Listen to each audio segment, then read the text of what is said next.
Bien, seguimos acompañándote a través de la Fuerza del Norte, Madero CL, con toda nuestra plataforma integrada de medios. Ya son las 10 de la mañana con 31 minutos. 10 con 31 minutos. Tenemos un interesante tema para poder conversar hoy día, aprender y prevenir también. Súper importante hablar de los distintos tipos de cáncer que existen. Y fíjese que se está en la semana de la prevención del cáncer oral. Para hablar sobre este tema, tenemos a el doctor Carlos Sumeres. Él es odontólogo y patólogo oral del Hospital Regional de Antofagasta. ¿Cómo está, doctor Sumeres? ¿Qué tal? Bienvenido. Muy buenos días. Un gusto en saludarlo. Hola Patricia, ¿qué tal? ¿Cómo estás? Un gusto saludarte también y qué bueno que nos podemos juntar a hablar estos temas que la verdad para nosotros nos importa mucho que la población en el fondo tenga acceso a la información, así que agradezco mucho la invitación de poder conversar un ratito sobre este tema. Exactamente, hay un tema importante ahí, un tema del que no se habla mucho, me queda la sensación, puedo estar equivocada, no siempre se habla tanto del cáncer oral como de otro tipo de cáncer, ¿o no, doctor? Exactamente, para nosotros que nos dedicamos a esto es muy importante que la población lo sepa. Si nosotros hacemos una encuesta rápida, tú te darás cuenta que mucha gente dice, ¿en serio? ¿Puede haber cáncer a la lengua? ¿Puedo tener algún problema en el paladar, en la mejilla, en el piso de boca, o más atrás, que es la amígdala? O sea, uno generalmente tiene muy popularizado quizá el cáncer de mama, el cáncer de estómago, pero es importante, sobre todo acá, que hablemos de cáncer oral, básicamente porque nuestra región tiene las tasas de incidencia más altas a nivel país. Wow. Y eso es súper importante porque este cáncer, como a diferencia de otros, al ser que son viscerales en el fondo, ponte tú, como el cáncer de estómago o el cáncer de pulmón, generalmente la parte del autoexamen es difícil, pero en el cáncer oral, el poder mirarse la boca, la verdad es algo donde el paciente puede aportar mucho. Y eso es una de las cosas que más me gustaría que destacáramos hoy, el tema del autoexamen, y que los pacientes se miraran su boca. Ese es el llamado, a sacar la lengua, a mirarse, así que hay algo raro que no tenían antes, consultarlo. Hoy en día el tema del cáncer oral debe estar, como te decía, sobre todo en nuestra región, muy patente. Oiga, doctor, cuando hablamos de cáncer oral, hablamos de toda la cavidad bucal, ¿cierto? Sí, tal cual. Es una muy buena pregunta lo que tú me haces porque generalmente todos los estudios que se hacen abarcan lo que es cavidad oral y orofaringe, o sea, como un poquito más atrás de la cavidad oral, que vendría siendo paladar blando, donde está la úvula, la campanita que nosotros le decimos, Ya. o la amígdala, y hacia adelante hasta los labios en el fondo. Eso es lo que es cavidad oral y orofaringe. Todos los cánceres que agrupamos están en ese territorio, más o menos lo que nosotros nos dedicamos a pesquisar, que como otros cánceres también lo que nosotros buscamos es la pesquisa temprana, principalmente porque el cáncer, siendo una enfermedad tan de nuestro siglo, cuando hay pesquisa temprana los pronósticos son muy distintos, y cuando digo muy distintos, de verdad son números que impactan, porque en el fondo pacientes con estadios ya más avanzados, etapas más avanzadas, el 50% de ellos, su sobrevida no es mayor de los 5 años, ¿me entiendes? Entonces, eso para nosotros es un dato muy duro, porque tenemos prácticamente una moneda al aire, podríamos decirlo así, que de sobrevida de paciente a los 5 años. Y otra cosa que me gustaría aprovechar de decirte es que, a diferencia de otros cánceres, que es lo que yo siempre hablo con mis pacientes, el cáncer oral en general, sea de paladar, de lengua, de piso de boca, cuando tiene un tratamiento que es quirúrgico, hay veces que tenemos que pensar cómo reinsertar esa persona también en la sociedad. Quizás no es lo mismo que a mí me saquen, por ejemplo, una mama y me puedan reconstruir, o un pulmón y me puedan reconstruir. Yo voy a poder volver a trabajar, voy a poder volver a pololear, voy a poder volver a salir a comer, pero para la gente que tiene secuelas quirúrgicas con el tema del cáncer oral, o de cabeza y cuello en general, es difícil. Hay que volver a hablar, hay que volver a tragar, ¿me entiendes? Entonces, todo eso, si tú me preguntas cómo se puede prevenir, el gran llamado siempre que hacemos es la pesquisa temprana y el autoexamen, sin lugar a dudas. Doctor, vamos por parte. ¿Cuáles son los principales factores de riesgo de este tipo de cáncer? Bueno, en general, el cáncer oral, a diferencia de otros, tiene bien marcados algunos factores de riesgo que son principalmente el tabaco, y eso incluye todas sus formas de tabaco: mascar tabaco, fumar tabaco, mucha gente hoy día, no, que yo tengo el vaporizador y eso yo sé que es menos. No, la verdad, estudios ya han demostrado que incluso el tema de, por ejemplo, el consumo de marihuana también podría estar ligado prácticamente por el tema de la combustión. Lo que hay que entender acá es que todos estos agentes irritantes que son para la boca, como a la vez también quizás hay algunos enjuagues que pueden contener ciertos irritantes como alcohol, hacen que la mucosa de la boca esté en una constante inflamación. Y esa constante inflamación o esa constante irritación puede llegar a que hagan algunos cambios a nivel celular que terminen generando estos tumores. Eso Otro es importante factor de riesgo. Doctor, perdón que lo interrumpa, o sea, más que la nicotina que posee un cigarrillo, es el factor irritante de todo aquello como extraño al cuerpo en este sentido, incluidos los vaporizadores, como decía usted. El propiamente tal que el que uno compra trae más de 20 o 25 agentes cancerígenos, ¿me entiendes? Pero a lo que voy yo es que no quiero ligarlo solo con el cigarrillo común y corriente que se consume o que se compra, sino que las distintas formas de fumar tabaco o incluso, como yo te contaba, mascar el tabaco hace esta irritación y finalmente termina en ciertas mutaciones celulares que terminan generando tumor. A su vez, el alcohol también genera lo mismo por un tema de irritación constante. Y hoy en día mucho se habla del tema del papiloma, que también me gustaría colocarlo aquí encima de la mesa, porque mucha gente relaciona el papiloma con el cáncer, lo cual en cierta forma no está mal, pero también es importante asesorar a la gente y educar a la gente que el virus papiloma son muchos tipos distintos de virus, ya no es que sea solo un virus, ¿me entiendes? Entonces hay algunos que se llaman que son grupos de riesgo, y esos grupos de riesgo, por eso es tan importante también las biopsias y otros estudios, porque en el fondo yo puedo identificar si tú tienes una lesión como tipo papiloma, pero con un riesgo elevado, ¿me entiendes? No, a mí me gustaría, porque muchos niños, por ejemplo, presentan estas verrugas en la boca o estos papilomas y dicen, chuta, o sea, a mi hijo le puede dar cáncer. No es tan así. Por eso es importante estudiarlo, por eso es importante que se hagan biopsias, por eso es importante que también se manejen otros factores, porque no siempre es así. Entonces también es importante recalcar que dentro de los factores de riesgo está el tabaco, está el tema del alcohol, y también hay ciertos virus que tienen que ver sobre todo con la localización, dónde están. Cuando están más hacia orofaringe, estas lesiones como tipo papiloma sí tienen un riesgo mayor, siempre y cuando la biopsia te lo arroje, que es lo que yo te decía, que hoy en día la medicina es mucho más personalizada en ese sentido. No es como, usted tiene un papiloma, significa que es igual a cáncer. No, hay varias cosas que hay que tener en el fondo encima de la mesa para poder analizar el caso a caso. Ya, importante eso, porque suele relacionarse el virus del papiloma con el cáncer cervicuterino, por ejemplo.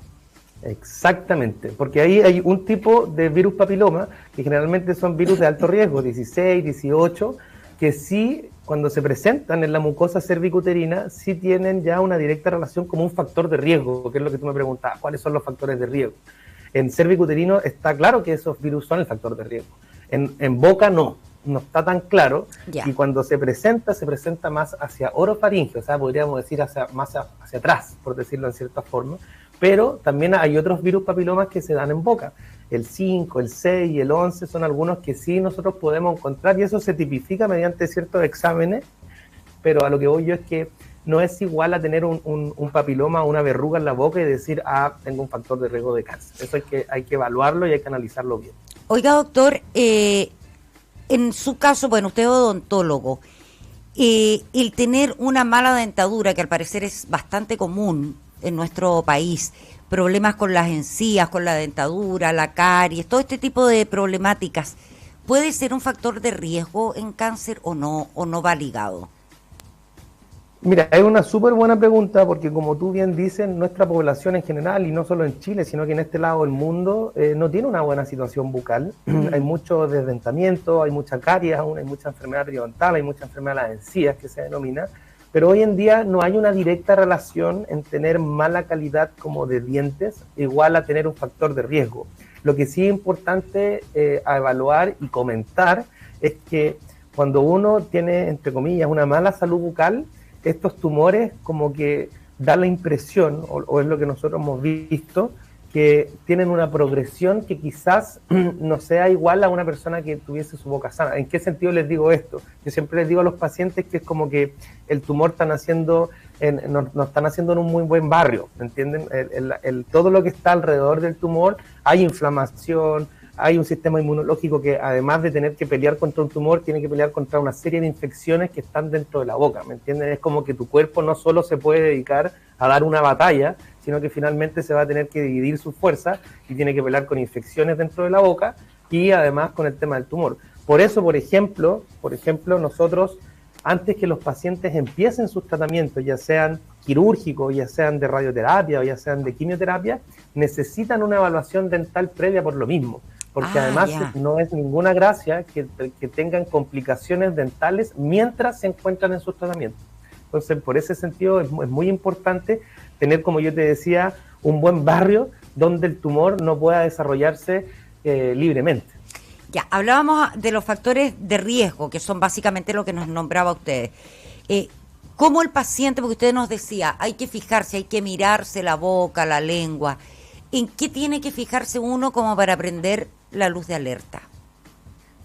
Una de las principales luces de alerta es el tema de las úlceras. Las lesiones ulceradas son muy comunes en boca. Hay muchas veces que nuestros pacientes o nosotros mismos sufrimos de las famosas aftas, que en el fondo son úlceras chiquititas, pero que son extremadamente dolorosas, y que a los 5 o 6 días ya están resueltas, ¿me entienden? Eso habla en el fondo de cuál haya sido la causa, si fue inmunológica, si fue una baja defensa, si fue porque se mordió, o sea, esa úlcera sanó.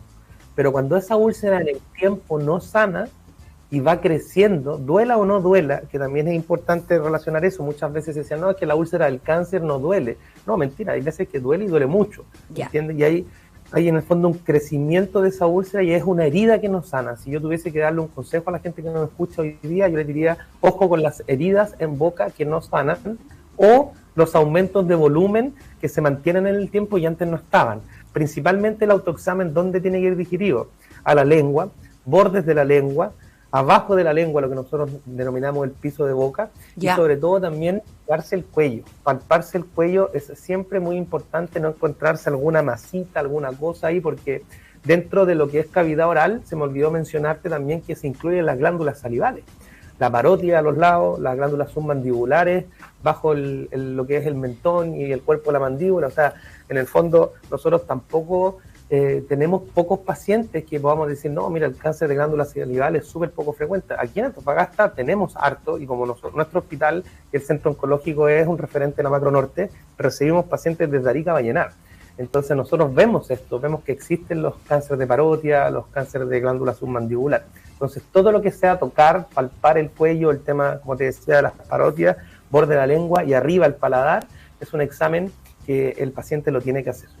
Si una persona va a su tratamiento o a su control odontológico habitual, el odontólogo puede, aunque uno vaya por una carie, no sé, una muela del juicio, algún problema con la encía, un odontólogo a simple vista puede darse cuenta si algo está pasando, si hay algún factor de riesgo.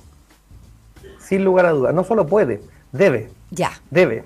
Y eso lo quiero dejar súper claro porque nuestro territorio está bien compartido. Hacia adelante podríamos decir que la piel compartimos con el dermatólogo y hacia atrás un poquitito la orofaringe siempre nos topamos con los colegas otorrinos.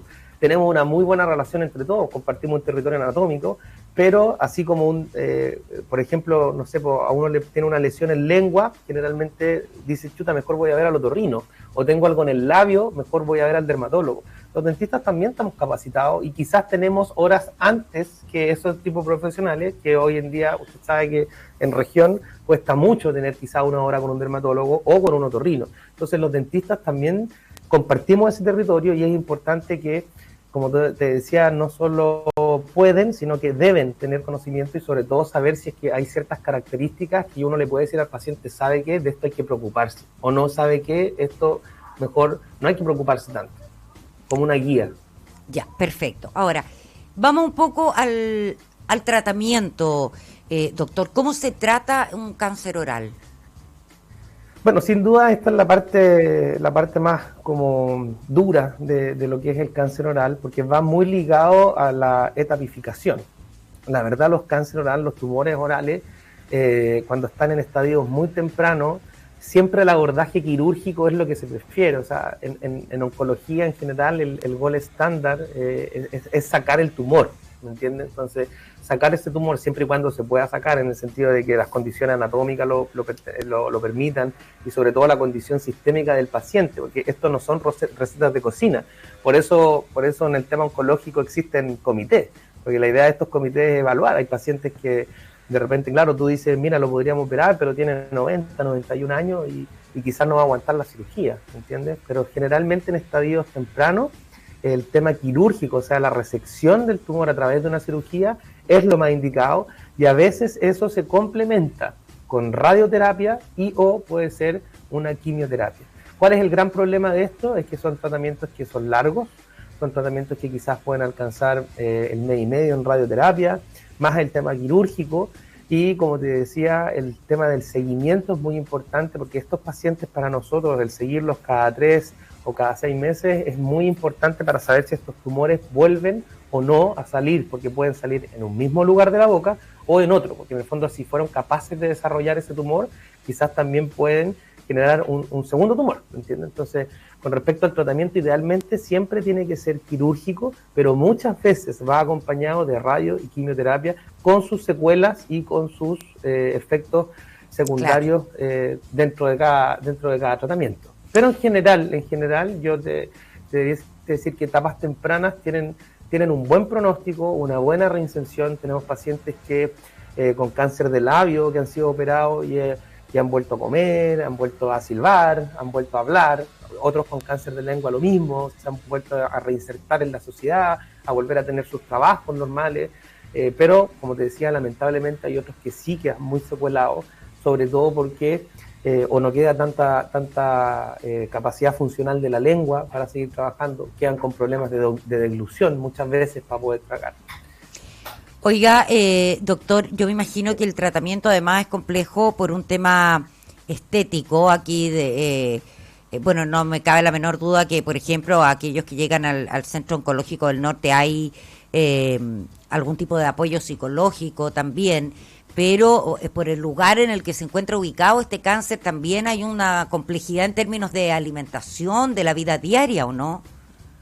Exactamente, de hecho el punto que tú tocas es muy importante. La mayoría de los pacientes quedan muy asombrados cuando llega acá, sobre todo cuando son de otras ciudades, porque en el centro oncológico, la verdad, yo te diría que el Comité Oncológico de Cabeza y Cuello es uno de los comités más grandes en términos de multiespecialidad, ¿entiendes?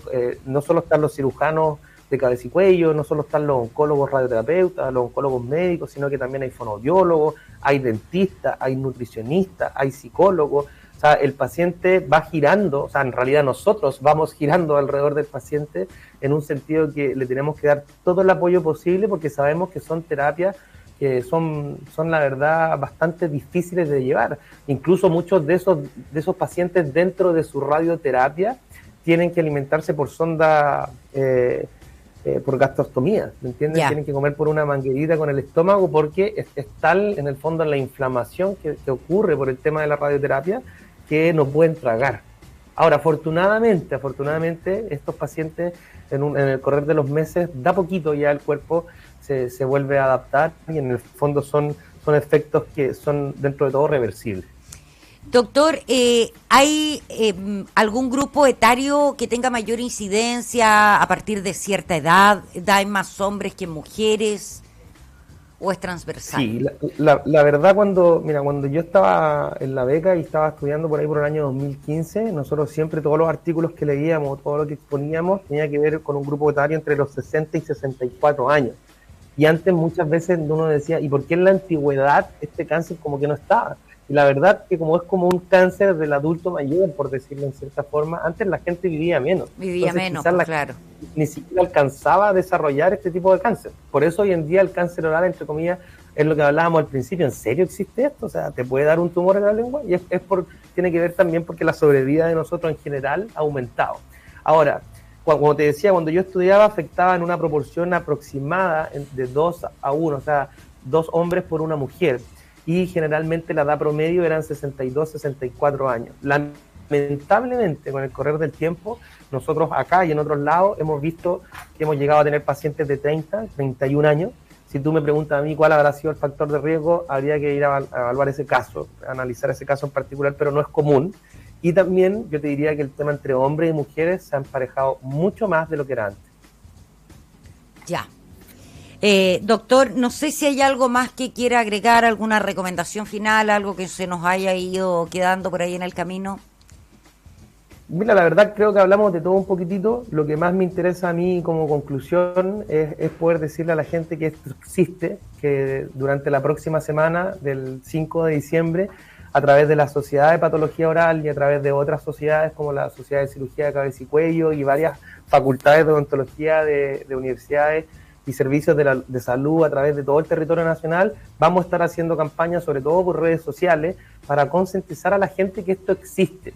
Y que, como ya sabemos que existen, lo más importante es que la misma gente nos ayude con respecto al autoexamen. Yo creo que esas son dos cosas que tienen que quedar súper patentes hoy, que es el tema de que el cáncer existe, lo tenemos que hablar. Hay factores de riesgo, que son los que conversábamos, como el tabaco, el alcohol, y lo más importante es decirle a la gente, mírense la boca, saquen la lengua y frente a cualquier cosa que ustedes encuentren extraño, sobre todo heridas que duran mucho, vayan y consulten a un dentista. Perfecto. Doctor, agradecer su tiempo para poder conversar con nosotros, para educarnos además sobre este tema tan importante como es el cáncer oral, así es que estamos a su disposición. Muchísimas gracias a ustedes por la invitación. Como les decía, estemos atentos a la próxima semana a todas las campañas, videos, cápsulas que estamos haciendo, tanto con gente profesional como con pacientes que han estado lamentablemente en esta situación. Así que solo muchas gracias por la oportunidad. Espero que también, como hemos vencido otros cánceres, también podamos dar una lucha contra el cáncer oral. Muchas gracias. Que esté muy bien, que tenga una buena jornada, doctor. Hasta pronto. Chao, igual para usted. Carlos Humeres, odontólogo y patólogo oral del Hospital Regional de Antofagasta, conversando con nosotros esta mañana a través de la Fuerza del Norte. Tema importante que hay que tenerlo en cuenta con todas sus recomendaciones. 7 minutos nos están separando ya de las 11 de la mañana. Nos vamos a ir a la música, luego a la pausa. A la vuelta vamos a estar conversando, fíjese, con Miguel Ballesteros, que es el delegado provincial de El Loa. Ya volvemos.